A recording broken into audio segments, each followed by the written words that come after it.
지금까지 우리가 여러 가지 보이스피싱을 접하지 않았습니까? 자, 이 다이어트 보이스피싱 같은 경우에는 기존 보이스피싱과 공통점과 그리고 차이점을 명확하게 갖고 있습니다. 공통점이라고 볼 수 있는 것은 뭐예요? 비대면으로 진행이 됐다는 거죠. 그리고 꾸준한 협박을 했다는 겁니다.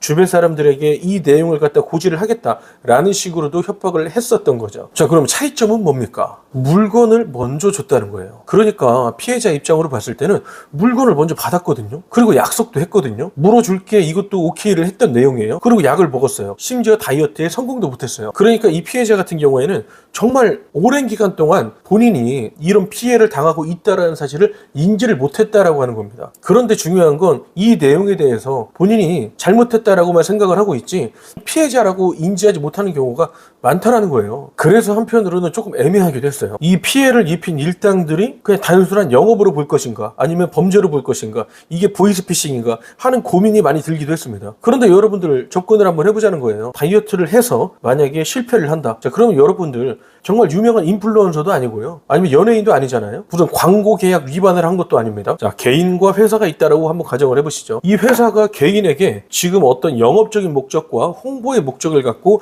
지금과 같은 활동을 펼쳤다. 근데 이거까지는 이해가 됩니다. 그런데 어떠한 개인이 이 약을 먹고 다이어트를 실패했어요. 그러면 상식적으로 생각하면 약값만 받아가도 충분하다, 이게 맞지 않습니까? 그런데 지금 내용은 그게 아니었다는 거죠.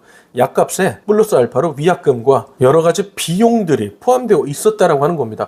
여러분, 100번 이해하고 100번 양보해도 몇백만 원 내가 먹은 거 그래 돌려줄게, 이런 것까지는 우리가 그래 서로 정말 약속을 했고 계약을 했고 진행이 됐다라고 한다면 이해를 할 수는 있겠죠. 그런데 지금 경우는 어떻습니까? 무려 1억 원 이상의 피해가 나타났다는 거예요. 이게 말이 됩니까, 여러분? 핵심적인 것은 계약서죠. 지금까지 나타났던 보이스피싱과 차이점이 나타나는 게 바로 이겁니다. 계약을 했고요, 물건을 보내줬고요, 어느 정도의 신뢰 관계가 형성이 됐고요, 옆에서 계속 가스라이팅을 하는 거죠. 할 수 있어요, 회원님. 가능합니다. 회원님, 뺄 수 있습니다. 근데 못 뺀 거예요. 그렇게 친절하게 접근했던 그 누군가가 빼지 못했다라는 얘기를 듣고도 괜찮아요, 지금 이 금액 이것만 내시면 됩니다, 이렇게 계속 옆에서 붙어서 가스라이팅을 하면서 금액을 갖다가 받아냈다라고 하는 것이 문제입니다.